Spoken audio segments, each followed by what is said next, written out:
Aksi bakar keranda bertuliskan Indonesia Gelap dan ban bekas warnai aksi yang digelar di depan gedung DPRD Jawa Timur Senin siang. Massa dari berbagai perguruan tinggi di Surabaya dan sekitarnya menyoroti kebijakan Presiden Prabowo Subianto yang dinilai tidak berpihak pada rakyat. Percikan api di bulan kedua memantik rakyat untuk kembali turun ke jalan. Berbagai kebijakan dari pemerintah merubah cuaca cerah negara ini menjadi mendung gelap. Ribuan elemen masyarakat kembali turun ke jalan untuk mengembalikan cuaca negara menjadi cerah kembali. Efisiensi anggaran menjadi pemantik utama kemuakan rakyat. Per Senin kemarin, rakyat sudah kembali beraksi. Apa saja dampak dari kebijakan ini? Mari kita bedah, dan inilah suara Jaka. Dalam instruksi Presiden nomor 1 tahun 2025, Presiden menginstruksikan Kementerian Keuangan melakukan rekonstruksi efisiensi anggaran kementerian dan lembaga pada tahun 2025 dengan target penghematan sebesar 306,6 triliun rupiah. Berbagai kementerian dan lembaga pun langsung merespon efisiensi tersebut. Yang pertama, ada penerapan WFA. Penerapan tersebut dilakukan oleh Badan Kepegawaian Negara yang melakukan work from anywhere kepada pegawainya, yakni hanya berkantor 2 hingga 3 hari dalam sepekan. BKN berusaha untuk memaksimalkan koordinasi melalui media daring, menerapkan sistem pelaporan konkret, membatasi perjalanan dinas, hingga mengefisiensi penggunaan listrik kantor. Tidak hanya BKN, Kementerian Kesehatan juga memberlakukan WFA kepada pegawainya setiap hari Rabu. Kemenkes juga membatasi biaya operasional untuk pembelian kebutuhan kantor, penataan keindahan, penggunaan sarana dan kendaraan kantor, perjalanan dinas, bahkan sampai pemeriksaan kesehatan pegawai. Agak lucu sebenarnya, Kemenkes membatasi pemeriksaan kesehatan pegawai mereka. Tapi ya sudahlah. Sebenarnya cukup oke jika berbagai kementerian dan lembaga menerapkan WFA karena memang berbagai perusahaan saat ini juga turut menerapkan hal yang sama.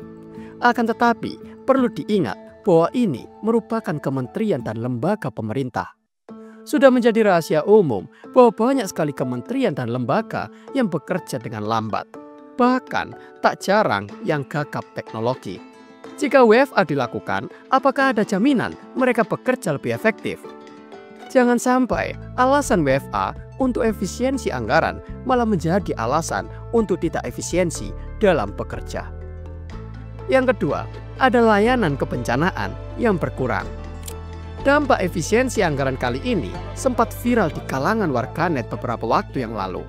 Seperti yang kita ketahui, bahwa BMKG merupakan salah satu lembaga yang responsif terutama untuk mengabarkan bencana atau potensi bencana di media sosial.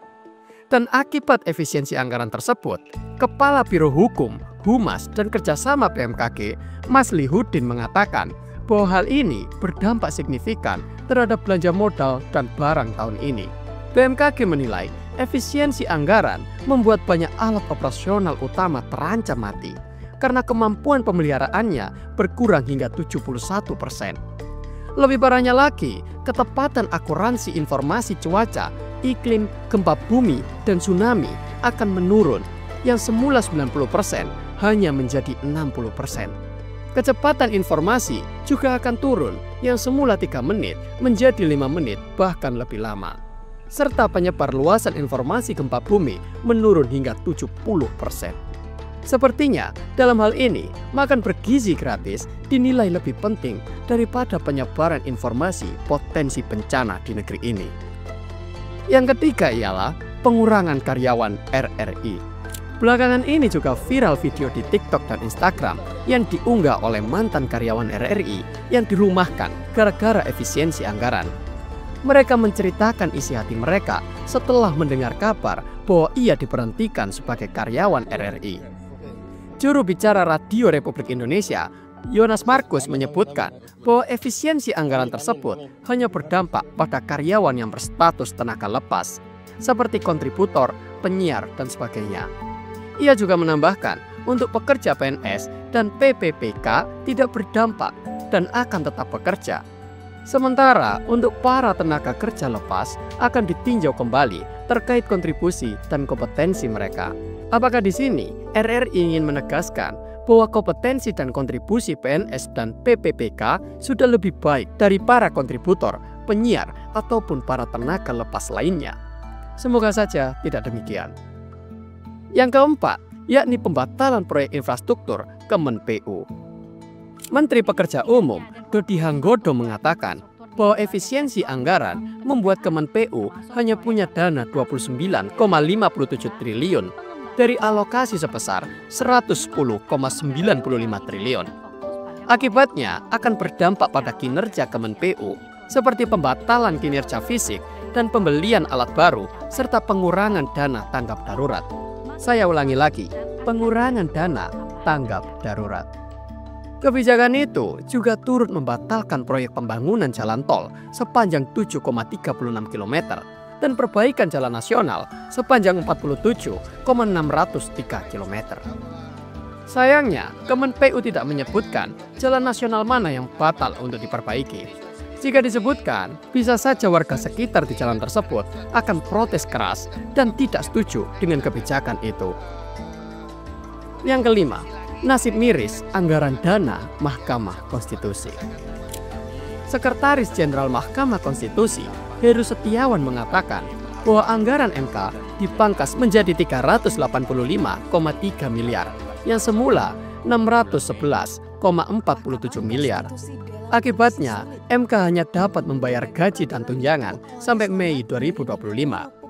Selain itu, pemotongan tersebut juga berdampak pada perselisihan hasil pilkada karena tidak ada anggaran yang tersisa. Penanganan pengujian undang-undang, sengketa kewenangan lembaga negara, dan perkara-perkara penting lainnya juga akan mengalami kekurangan hingga akhir tahun. Bahkan, biaya pemeliharaan gedung, kendaraan, peralatan, mesin, dan kebutuhan pokok sehari-hari juga turut tidak dapat dibayarkan. Kasihan sekali MK.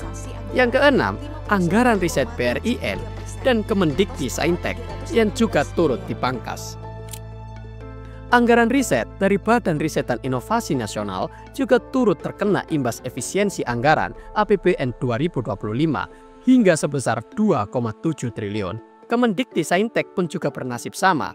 Menurut Direktur Jenderal Riset dan Pengembangan Kemendikti-Saintek, Fauzan Adziman, dana riset yang dibebankan pada APBN sebenarnya sudah kecil dan ia terus mengupayakan agar tidak lebih kecil lagi karena efisiensi anggaran tersebut. Jika dana riset juga turut dipangkas habis-habisan, lantas kebijakan pemerintah didasarkan pada apa jika tidak pada riset? Masa iya berdasarkan proyek dan insting politik semata? Yang ketujuh, yakni kualitas perlindungan saksi dan korban LPSK yang turut turun. Wakil Ketua Lembaga Perlindungan Saksi dan Korban, Susila Ningtyas mengatakan bahwa anggaran instansinya juga dipangkas hingga 62%. Efisiensi anggaran ini dinilai sangat berdampak pada kualitas perlindungan untuk saksi dan korban. Bahkan, dana yang tersisa kadang-kadang hanya bertahan hingga Mei 2025. Lalu, bagaimana perlindungan saksi dan korban setelah Mei? Apakah mereka tidak dapat dilindungi setelah itu? Ia juga menambahkan bahwa pemangkasan anggaran itu membuat LPSK mengurangi layanan mereka, seperti bantuan medis, bantuan psikologis, dan perlindungan fisik bagi korban. Masa iya? Karena efisiensi ini, para korban selain harus tabah menjalani masa persidangan, mereka harus merokok kocek sendiri untuk keperluan medis, psikologis, ataupun menyewa bodyguard pribadi. Sebenarnya, kemungkinan tersebut terdengar seperti guyonan semata, tapi kenyataannya itu bisa saja terjadi karena tidak ada lagi anggaran yang tersisa. Jika kita perhatikan dengan seksama, para kementerian dan lembaga itu berfokus pada pengurangan layanan, bahkan perampingan karyawan kelas bawah. Mengapa tidak ada yang melakukan efisiensi terhadap gaji atau tunjangan para pejabat di setiap kementerian atau lembaga?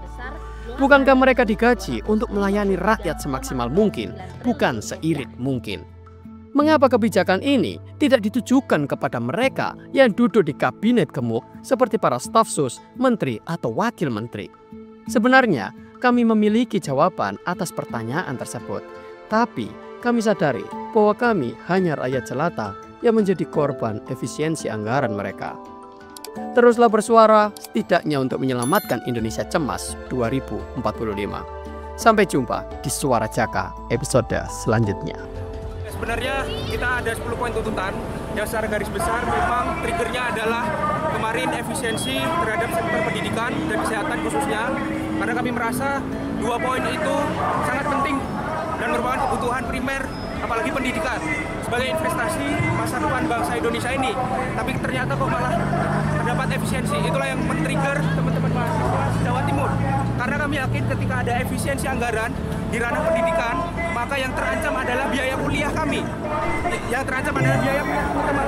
Sehingga kesempatan